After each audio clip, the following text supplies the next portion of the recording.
You are looking at Julian's pronunciation guide, where we look at how to pronounce better some of the most mispronounced words in the world, like this other curious word. But how do you say what you're looking for today?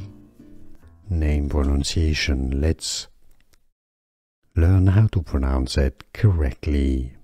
Now, there are different pronunciations depending on whether you want to use a more Spanish pronunciation or how it's usually pronounced in English.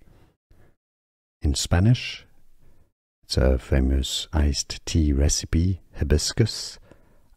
Spanish pronunciation, agua de Jamaica, agua de Jamaica.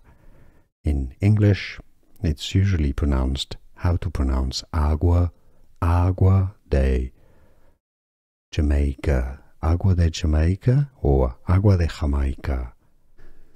Here are more videos on how to pronounce more confusing words and names too many mispronounced. Like this video if you found it useful. I appreciate your support. I'll see you soon and thanks for watching.